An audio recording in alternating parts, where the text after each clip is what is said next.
Bismillahirrahmanirrahim. Assalamualaikum warahmatullahi wabarakatuh. Salam sejahtera bagi kita semua. Salam jumpa mahasiswa dimanapun Anda berada. Berjumpa kembali kita di mata kuliah Bisnis Internasional ya. Kali ini kita memasuki pertemuan ke-6 teman-teman. Dengan topik yang akan kita bahas pada pertemuan kali ini ialah sistem perdagangan internasional ya. Tentunya dalam pelaksanaan bisnis internasional cakupannya adalah pasti kita mengenal yang namanya perdagangan internasional atau lintas negara. Hasil akhir dari pembelajaran ini diharapkan teman-teman yaitu mampu memahami pengertian motivasi dari perdagangan internasional, kemudian mampu menjelaskan perbedaan teori dalam perdagangan klasik dan juga dalam perdagangan modern. Langsung saja kita bahas teman-teman. Nah, bagaimana perkembangan ya dalam proses ataupun dalam perdagangan luar negeri atau perdagangan internasional saat ini ya, kita ketahui bahwasanya pasti ya dalam suatu negara butuh yang namanya rekanan, kerjasama ya kan. Ketika ada suatu kerjasama di situ dalam lintas perusahaan saja, ketika ada kerjasama pasti ada benefit yang didapatkan jika dibandingkan dengan perusahaan yang tidak memiliki rekanan. Ibaratnya adalah ketika ada MOU gitu ya, kemudian ataupun kerjasama dalam berbagai bidang antar dua organisasi atau dua perusahaan, tentunya pasti di situ akan ada imbal hasil yang lebih banyak gitu. Misalkan ada pengurangan tarif, pengurangan pajak gitu kan. Kemudian ibaratnya kayak kita ya teman-teman, kalau misalkan menjadi reseller ataupun grosiran gitu kan, pasti ada harga yang lebih murah gitu. Nah, ini sama halnya dalam perdagangan internasional seperti itu. Kemudian sebelum kita bahas lebih lanjut ya, bahwasanya dalam perdagangan internasional tentu yang dijual belikan itu adalah ini ya, produk-produk yang melimpah gitu kan. Kemudian yang unggulan ataupun yang menjadi khas ataupun keunikan dari suatu negara. Contohnya komoditas yang diekspor di Indonesia, diantaranya yang paling mudah didapat dan juga menjadi keunggulan gitu adalah yang pertama sawit. Terkenal ya Indonesia dengan hasil sawitnya ya, menjadi pemasok terbesar gitu kelapa sawit di dunia ya, penguasaannya hampir 55% nih teman-teman. Nah, pada tahun 2020 di mana nilai ekspornya hampir mencapai 34 juta ton atau 22,97 miliar USD nih. Negara mana saja sih yang menjadi tujuan ekspor dari sawit ini? Di antaranya ada China, Eropa, India, dan negara yang lainnya. Kemudian yang lain juga yang tidak kalah ya, yaitu ada batu bara. Nah, sebenarnya sumber daya alam kita ini melimpah gitu kan teman-teman. Nah, dari batu bara bahwasanya Indonesia menjadi pengekspor terbesar non migas ini ya, di mana Indonesia termasuk salah satu pengekspor terbesar ketiga di dunia selain China dan India. Nah, di mana hasilnya hampir mencapai 405 juta ton pada tahun 2020. Nah, pastinya selalu meningkat gitu ya. Negara tujuannya mana saja teman-teman, yaitu Korea Selatan, Thailand, Vietnam, Jepang, dan juga Taiwan. Kemudian selanjutnya karet ya.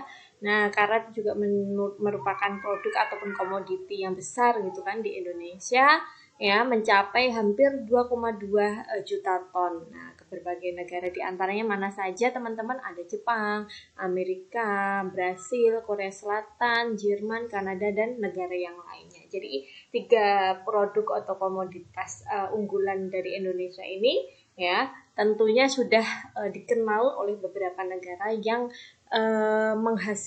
mendapatkan hasilnya ataupun menjadi pengimpornya gitu.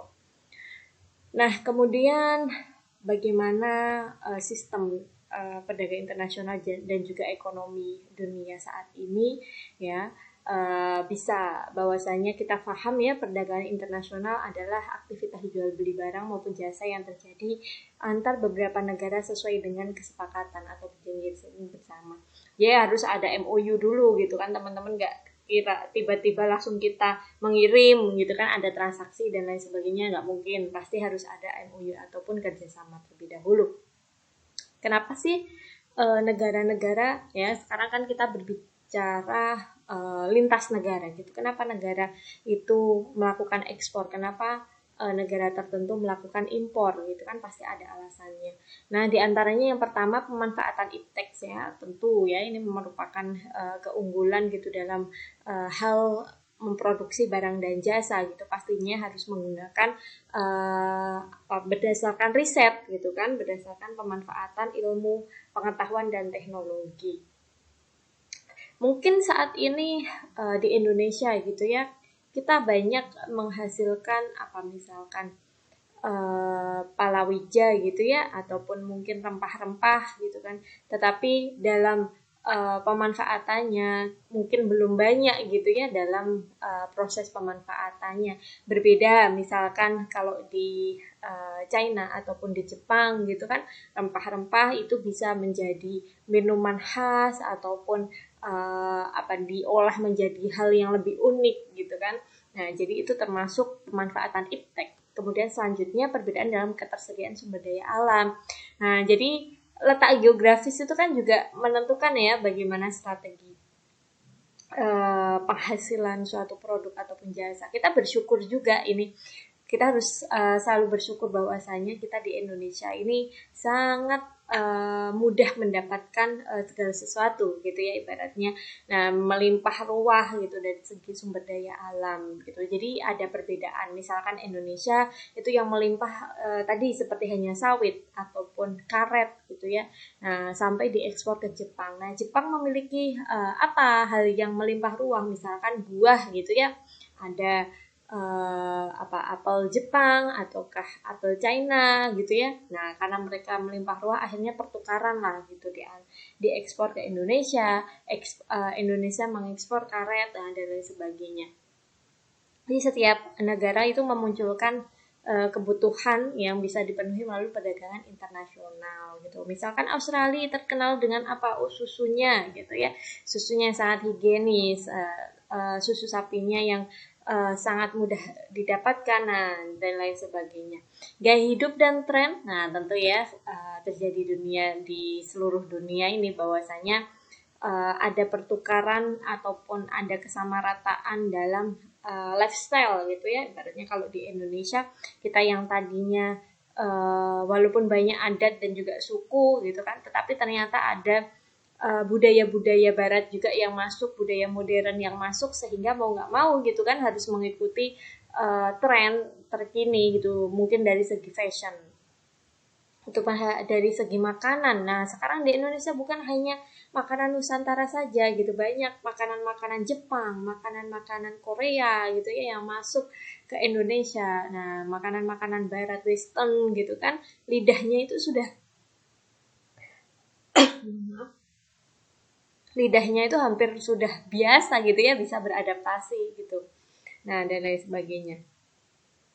Kemudian ekspansi pasar ya tentunya, bagaimana agar perusahaan tentunya terutama perusahaan multinasional ya bisa mengepakkan sayapnya gitu, bisa mencapai ke pasar-pasar negara-negara yang banyak gitu kan di berbagai wilayah. Kemudian adanya kelebihan produksi dalam negeri ini teman-teman, kalau misalkan tadi ya beberapa keunikan yang menjadi keunggulan, komoditi keunggulan gitu ya di suatu negara, kayak tadi di Indonesia gitu, sawitnya misalkan melimpah ruah, akhirnya diekspor. Tentunya itu harus menyesuaikan kebutuhan yang ada dalam negeri dahulu. Nah, jadi pemenuhan kebutuhan dalam negeri sudah tercukupi, barulah kebijakan untuk mengekspor. Nah, gitu teman-teman. Jadi beberapa hal yang mendorong atau memicu bagaimana pelaksanaan perdagangan internasional atau lintas negara ini, gitu ya teman-teman. Oke, selanjutnya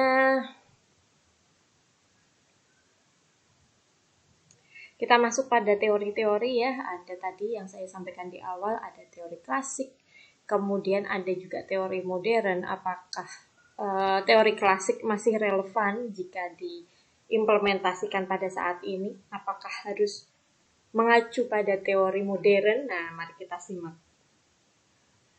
Nah, tentu saja kalau dalam sektor ekonomi itu kan tidak hanya berkaitan tentang jual beli, transaksi dan juga aktivitas perdagangan gitu ya, pasti selalu ada pengaruh dari politik dan sosial itu pasti selalu ada gitu, terutama di era-era politik yang sedang gencar itu pasti sistem ekonomi itu sudah tidak bisa di ini ya ibaratnya apa diprediksi, itu sangat sulit itu. Misalkan seperti halnya kemarin ya teman-teman dalam pergantian presiden itu dalam sistem ekonomi pun sangat amat berubah gitu ya.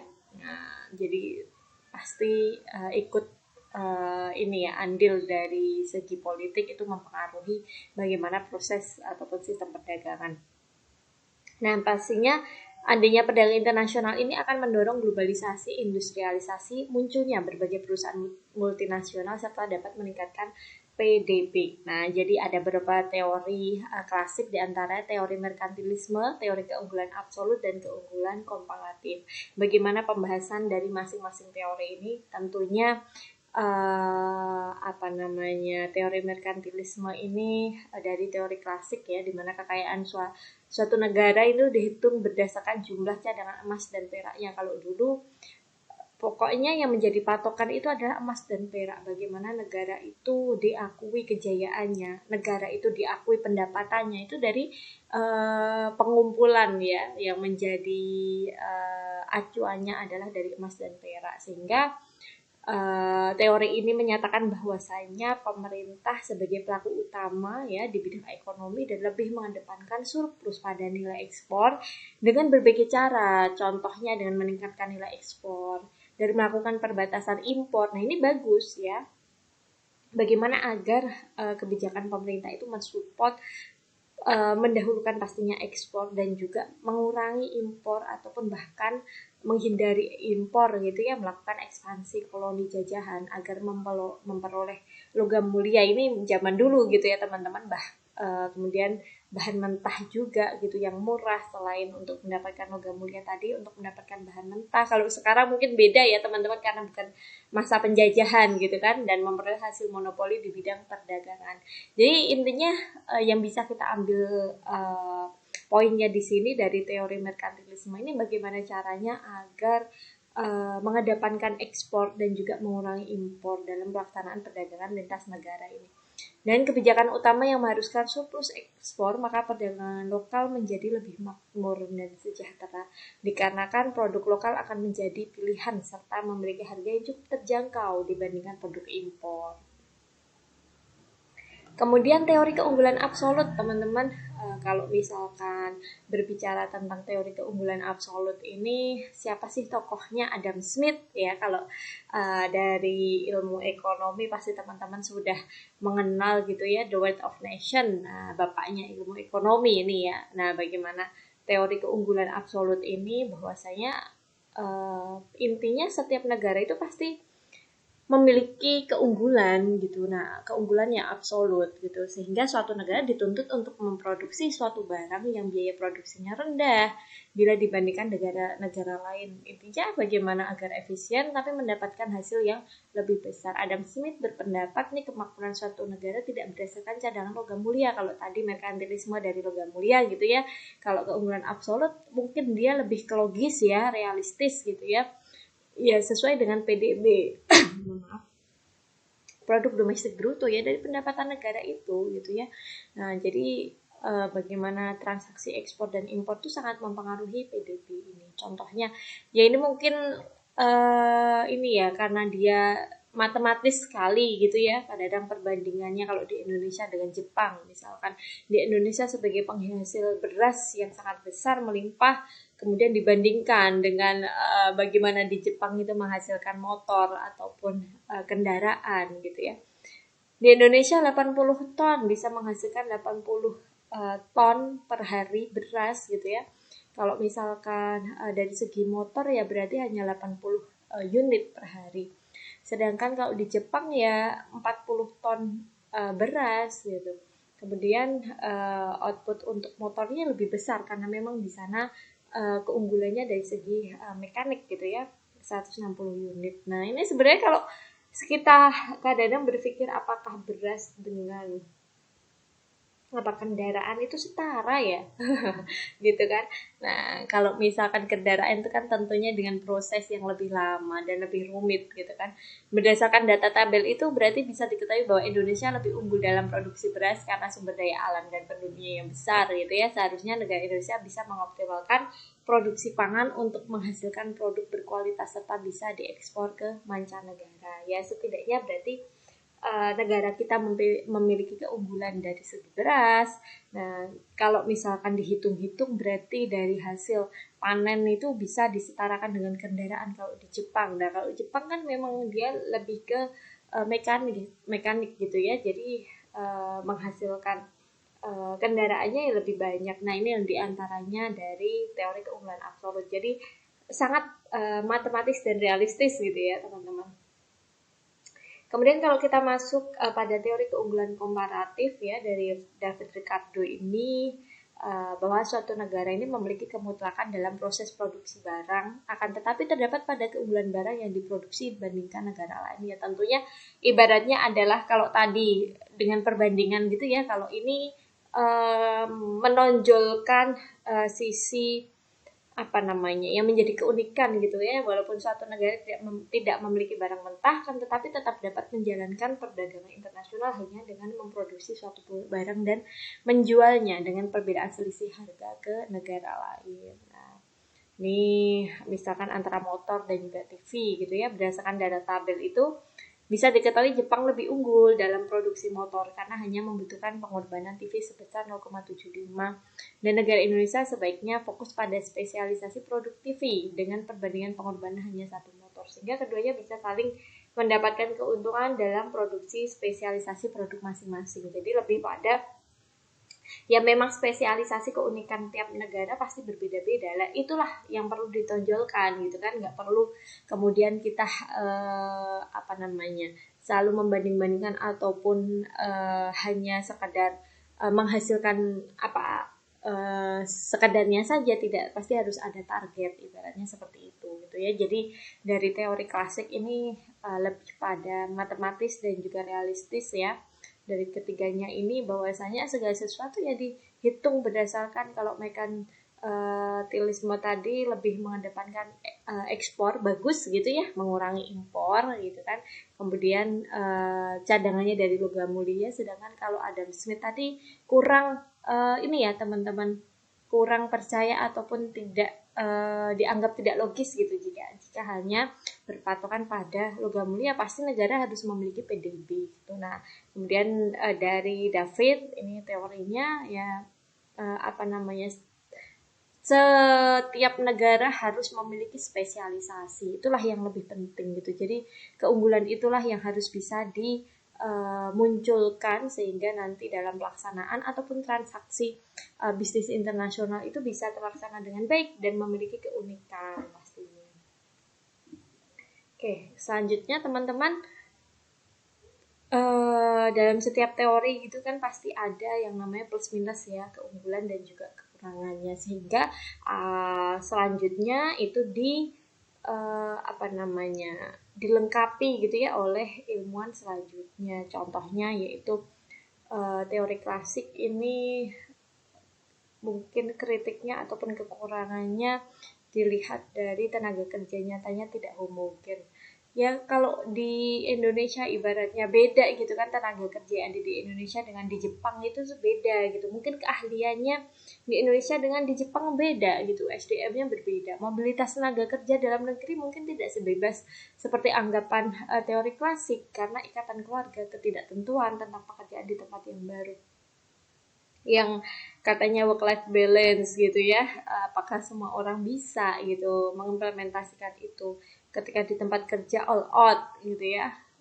Bahwasanya ya kerja memang harus optimal, tetapi pasti ada gitu ya pikiran ataupun kewajiban yang lain gitu ya. Misalkan ada kalau teman-teman yang sudah bekerja ataupun yang sudah berkeluarga itu pasti kan bekerja, kadang-kadang juga ketika di tempat kerja mikirkan keluarga, gimana keluarga nanti, nah dan lain sebagainya. Tetap ada gitu ya ibaratnya pikiran seperti itu.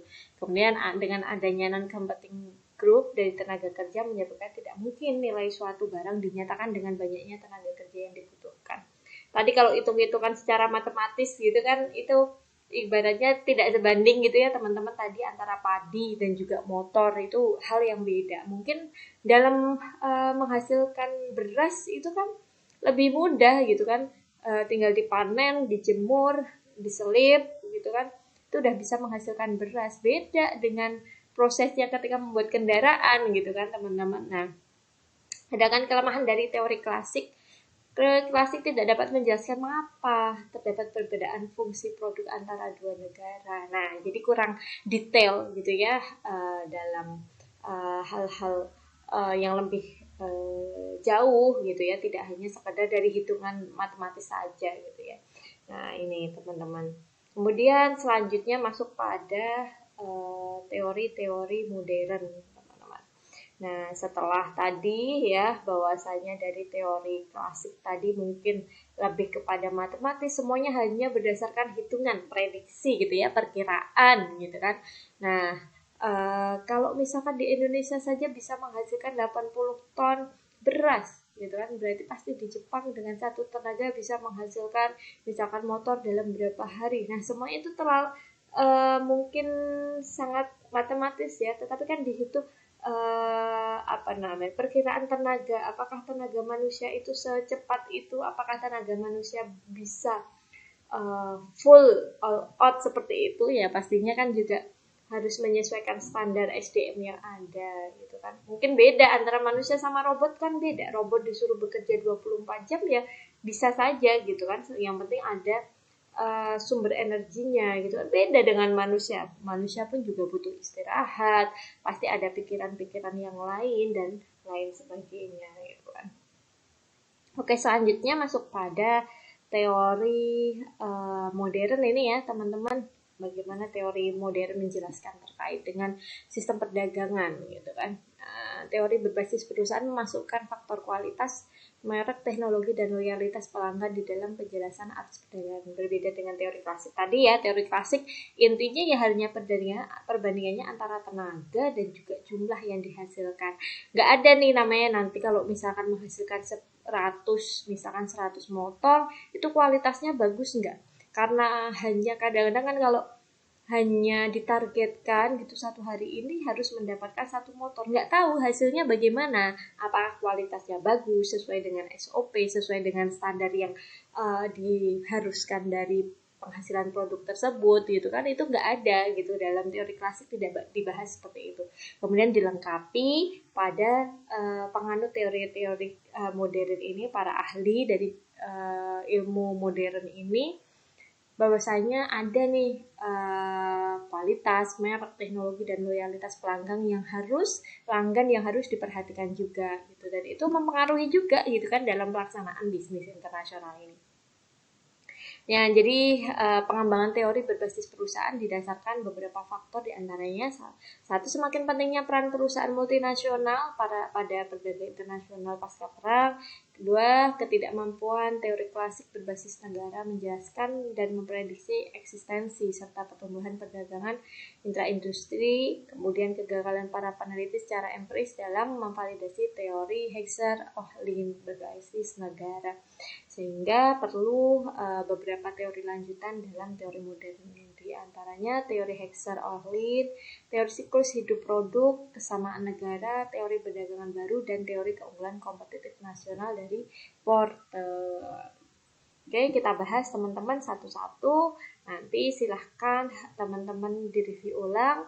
Mungkin tidak saya jelaskan detail gitu ya, nanti silahkan bisa pelajari sendiri dan juga direview ulang, sehingga jika ada hal-hal yang belum bisa dipahami nanti silahkan disampaikan gitu ya dalam diskusi kita.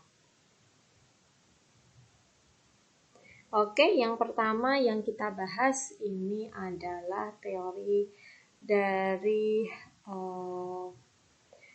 Hexer-Ohlin ya. Di sini kalau misalkan ada di ilmu ekonomi itu ya ada production possibility frontier. ya, batas kemungkinan produksi. Ya, ini ada kurva kira-kira bisa menghasilkan produk ini itu berapa gitu. Bahwa saya suatu negara cenderung untuk mengekspor barang yang menggunakan lebih banyak faktor produksi relatif melimpah di negara tersebut. Tentu gitu kan. Tadi yang menjadi keunikan, yang menjadi keunggulan di suatu negara itu apa gitu. Tadi Indonesia melimpah gitu dalam menghasilkan karet. Ya itu sudah wajar jika Indonesia menjadi pengekspor karet. Nah, terus beda misalkan Indonesia apakah memang benar-benar gitu ya kelebihan dalam produksi beras gitu sehingga bisa diekspor. Padahal beberapa sempat ya kita pun juga minim gitu ya, minim uh, apa namanya beras gitu. Tapi kenapa ada transaksi ekspor? Nah, itu kan juga harus dipertanyakan kebijakan tersebut. Ini contohnya Arab Saudi mempunyai lebih banyak faktor produksi kapital sehingga mempunyai produk possibility from type ya yang lebih condong ke arah sumbu X. Nah, kita lihat di sumbu X warna biru ya. Karena Arab Saudi lebih banyak menghasilkan minyak daripada mesin yang lebih padat karya. Nah, sedangkan Jepang sebaliknya lebih condong ke mesin daripada minyak. Di sini digambarkan dengan sumbu Y. Apabila keduanya melakukan perdagangan maka akan terjadi suatu tingkat harga relatif keseimbangan. Nah, ini jadi ya jelas sekali karena saling bertukar dengan komoditi yang memiliki keunggulan, tentunya kedua negara pun juga mendapatkan keuntungan yang sama. Nah, jadi jelas sekali pastinya di situ ada cenderung ya suatu negara yang melakukan ekspor berarti dia yang memiliki SDA yang melimpah gitu. Seperti halnya Arab Saudi, Spanyol dan juga Prancis. Sedangkan faktor produksi yang dengan kapital yang cukup besar pastinya akan mengekspor berbagai barang padat karya seperti Indonesia, Cina dan juga India. Jadi ada SDM pun juga banyak gitu ya. Nah, sehingga banyak para masyarakat itu pun juga melakukan ini ya apa namanya yang bekerja di luar gitu. Nah, jadi sehingga di sini contoh yang lain dari yang tadi kita sudah bahas bahwasanya negara maju akan berdagang dengan negara berkembang karena perbedaan sumber daya yang dimiliki dan faktor produksi yang berbeda antara negara maju dan berkembang. Ya kalau misalkan intinya pertukaran ya negara A walaupun sudah negara maju tapi dia masih butuh gitu kan. Apa barang yang belum ada, nah komoditi apa yang belum ada di negaranya dan lain sebagainya. Intinya bertukar ya. Kalau misalkan antar individu atau perorangan kan sama saja kadang-kadang oh saya kalau dulu barter ya teman-teman bahasanya ya barter gitu. Saya punyanya uang, saya punyanya sayuran gitu. Nah, ditukar lah. Kemudian ada barang-barang yang lainnya saling bertukar. Itu juga sama ternyata dalam transaksi. Konsep dari perdagangan internasional juga seperti itu. Jadi saling bertukar karena saling membutuhkan gitu ya. Kemudian yang kedua teori siklus hidup produk ya, product life cycle ini diantaranya bahwa saya dalam penghasilan produk ini ada 3 siklus. Pertama tahap produk baru tentu ya ketika kita menghasilkan suatu produk, nah masyarakat baru mana produk tersebut pasti banyak gitu kan yang pengen tahu banyak apa sih produk apa sih ini kok dia berani mengiklankan gitu ataupun apa sih keunggulannya gitu kan. Nah, kemudian tahap pendewasaan produk di mana sudah settle gitu ya sehingga bisa membangun pabrik-pabrik baru dan memenuhi kebutuhan domestik dan asing. Kemudian selanjutnya ada tahap produk terstandarisasi. Nah, pasti akan stabil, dianggap seperti komoditas di mana perusahaan ditekan untuk menurunkan biaya tenaga kerja yang rendah sehingga produk tersebut diimpor ke pasar negara asal perusahaan yang berinovasi. Jadi, tetapi harus berhati-hati karena sebenarnya setelah tahap produk terstandarisasi ada satu tahap lagi di mana ketika perusahaan tersebut tidak bisa stable, tidak bisa stabil, tidak bisa berstandar gitu ya, tidak bisa mengikuti persaingan yang ada ya nanti akan masuk dalam siklus lemah di mana banyak ya kalau sekarang teman-teman banyak perusahaan yang sudah gencar. Nah, dia dikenal, oh kok ternyata udah redup gitu kan. Biasanya kan itu produk-produk food and beverage ya. Oh, ini tenar dulu pas ketika dia diiklankan oleh artis A gitu, tapi sekarang udah surut. Nah, itulah termasuk dalam siklus hidup produk. Nah, inilah teman-teman diantaranya. Kemudian kita masuk pada teori ketiga, teori kesamaan negara.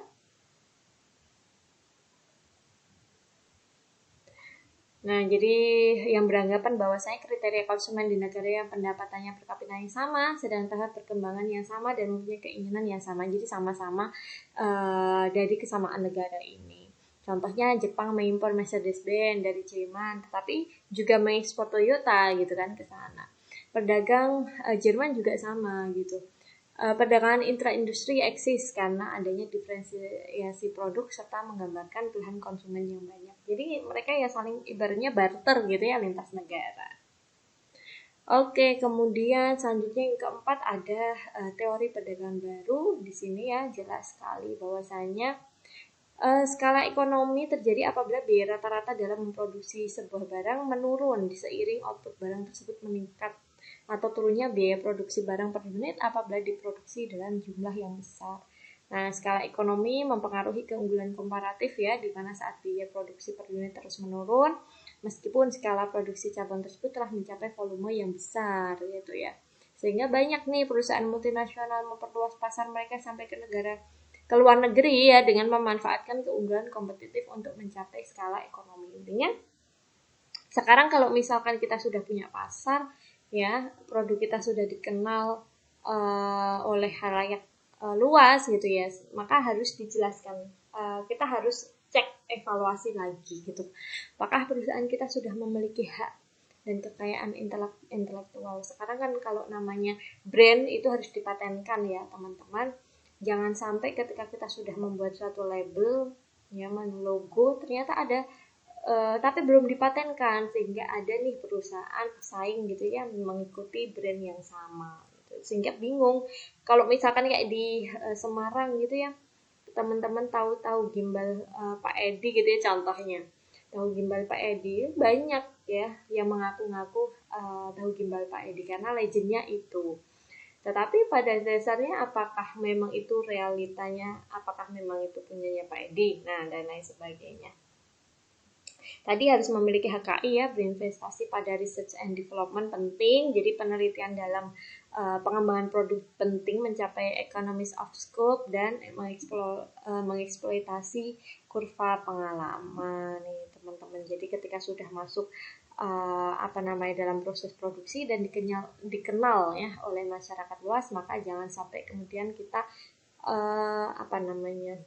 hanya jalan apa adanya gitu. Jadi harus dicek ulang apakah sudah memiliki HKI. Contohnya bahwasanya Coca-Cola nih bersaing dengan PepsiCo untuk merebut pelanggan di seluruh dunia berbasis nama, merek, serta merek dagang. Mungkin orang yang mengenal sama-sama minuman beralkohol dalam artian standar gitu ya. Kemudian apakah sudah melalui research and development, economies of scope, dan juga mengeksploitasi kurva dari perdagangan tadi. Kemudian terakhir di sini ada teori keunggulan kompetitif nasional dari Porter. Teman-teman sudah kenal sekali gitu ya apa yang menjadi keunikan dari suatu produk yang dihasilkan dari perusahaan. Apakah dari segi keunggulannya yaitu melakukan strategi biaya yang rendah. Kalau misalkan dari Porter itu kan lebih menekankan pada biaya rendah dan juga diferensiasi. Biaya rendah membuatnya mampu menawarkan produk dengan harga yang lebih rendah dibandingkan para pesaingnya. Kemudian diferensiasi produk kita, misalkan sekarang kenapa sih ada air mineral yang baru lagi nih, misalkan Aquaviva gitu kan. Apakah air mineral yang sudah ada itu belum cukup gitu, ataukah masyarakat nanti apakah mau mengkonsumsi tersebut, keunggulannya apa sih? Nah, itu kan harus disampaikan ketika menyampaikan kepada konsumen. Nah, tadi dari segi biayanya kah, kualitas sama tapi ternyata harganya lebih murah, ataukah mungkin memiliki diferensiasi, minuman ini yang kita hasilkan ini pH-nya berapa, pH-nya 8 tapi harganya murah, nah dan lain sebagainya. Inilah teman-teman diantaranya yang sudah kita bahas dari sistem perdagangan internasional, bagaimana konsep sistem perdagangan dari teori klasik hingga teori modern. Apakah teori klasik masih relevan untuk kita implementasikan dalam sistem ataupun transaksi perdagangan saat ini, ataukah kita harus mengimplementasikan teori modern? Tentunya teman-teman harus mereview ulang dan juga bijak nanti ketika dalam pelaksanaan ataupun implementasi transaksi perdagangan. Mungkin ini yang bisa saya sampaikan. Terima kasih atas atensi dari rekan-rekan mahasiswa sekalian. Sampai jumpa di pertemuan berikutnya. Wassalamualaikum warahmatullahi wabarakatuh.